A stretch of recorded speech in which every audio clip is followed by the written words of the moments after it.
Assalamualaikum warahmatullahi wabarakatuh. Selamat pagi teman-teman. Selamat datang kembali di channel YouTube Dunia Pertanian. Kita akan membuat satu produk, yaitu mikroorganisme lokal. Biasa kita kenal dengan istilah MOL.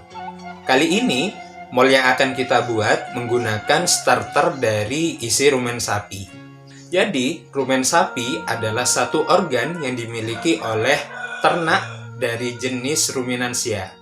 Contohnya seperti sapi, kuda, domba, dan beberapa jenis hewan ternak lainnya. Apa sih yang istimewa dari hewan ruminansia ini? Jadi, organ rumen yang dimiliki oleh hewan ruminansia ini memiliki bakteri-bakteri yang bersifat degradatif terhadap bahan organik dari jenis selulosa dan juga lignin. Bakteri atau mikroorganisme yang bersifat selulolitik berfungsi untuk merombak atau mendegradasi bahan organik yang berada di dalam perut hewan ruminansia, kemudian diubah menjadi bentuk yang lebih kecil sehingga bisa diserap oleh si hewan kemudian dijadikan sebagai tenaga. Sama halnya dengan bakteri yang sifatnya lignolitik. Hanya saja mikroba yang bersifat lignolitik hanya bisa mendegradasi bahan organik dari jenis lignin. Lalu, apa sih perbedaan antara lignin dan juga selulosa?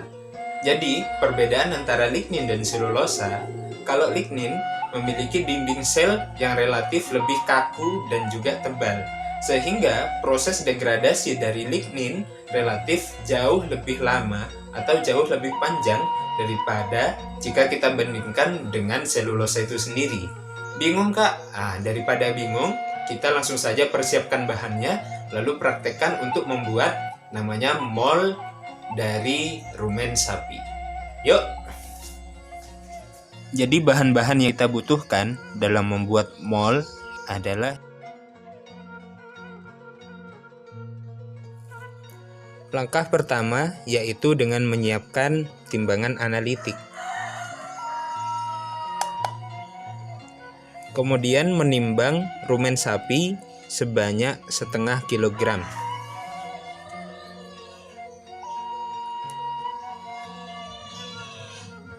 Proses selanjutnya adalah memasukkan rumen sapi tersebut ke dalam jerigen. Jadi untuk memasukkan rumen sapi ke dalam jerigen, kita membutuhkan corong yang kita buat dari ujung tutup botol bekas. Langsung kita taruh, kemudian kita masukkan rumen ke dalam jerigen. Hati-hati karena rumen ini termasuk salah satu jenis kotoran ya teman-teman. Jadi usahakan jauh dari tempat keramaian.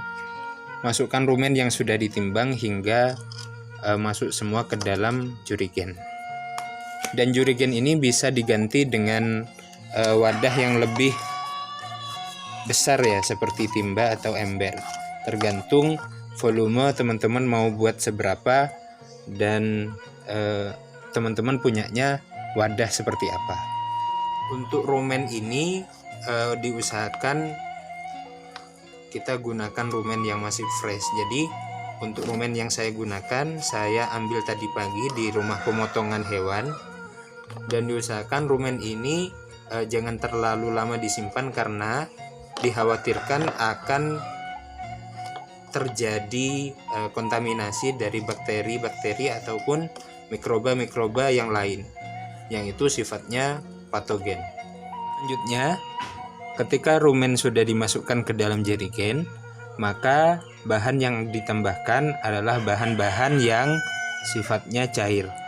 Oh iya, tadi sempat kelupaan teman-teman, bahwa di sini saya juga menggunakan 1 liter air rendaman nasi atau bisa juga air cucian beras.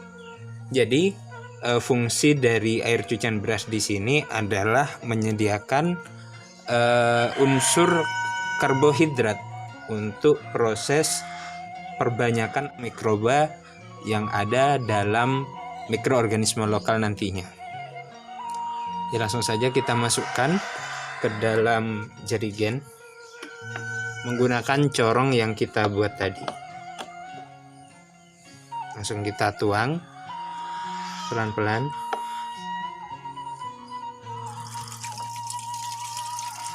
Untuk air cucian beras ini volumenya 1 liter saja cukup, karena kita membuat mikroorganisme lokal ini dengan porsi atau volume yang tidak terlalu banyak, teman-teman.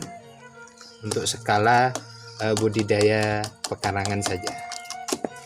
Dimasukkan sampai semuanya masuk ke dalam jerigen.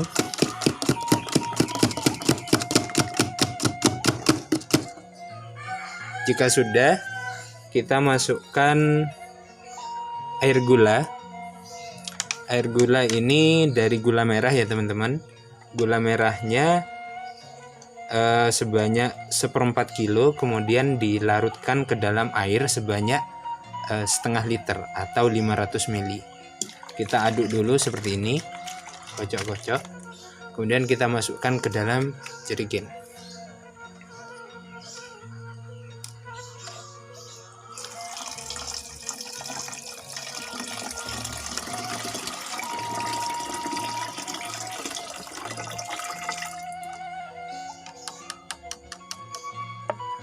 Jika sudah, kemudian masukkan bahan cair selanjutnya, yaitu air kelapa.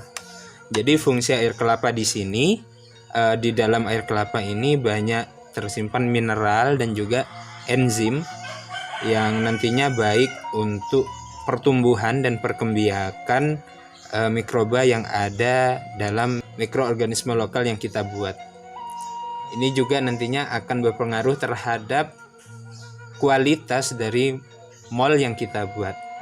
Ketika diaplikasikan ke tanaman, di situ tidak hanya memberikan efek dekomposisi, tapi juga memberikan serapan unsur hara yang baik untuk tanaman.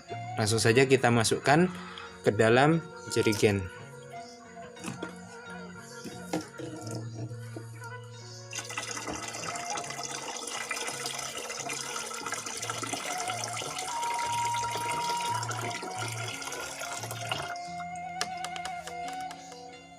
Nah, semua bahan sudah kita masukkan. Kemudian selanjutnya mikroorganisme lokal yang sudah kita buat ini akan kita simpan selama 10 sampai 14 hari dalam kondisi anaerob. Untuk menciptakan kondisi anaerob, maka kita perlu sedikit memodifikasi. Jadi tutup daripada jerigen ini sudah kita sediakan selang. Fungsi dari selang ini adalah untuk mengeluarkan karbon dioksida yang dihasilkan dari kegiatan dekomposisi mikroba yang ada di dalam jerigen. Jadi selang ini akan dialirkan keluar, dan ujung selang ini, teman-teman, ini akan dimasukkan ke dalam botol nantinya. Botol ini akan diisi air mungkin segini, kemudian ujung dari selang ini dimasukkan ke dalam botol hingga selangnya ini terbenam ke dalam air.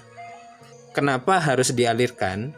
Karena ketika dalam posisi anaerob ini, jika tidak dibuat selang ini, maka jerigen ini bisa meledak karena karbon dioksida yang dihasilkan oleh mikroba ini akan terus terakumulasi hingga menyebabkan adanya tekanan di dalam jerigen. Tutup dengan rapat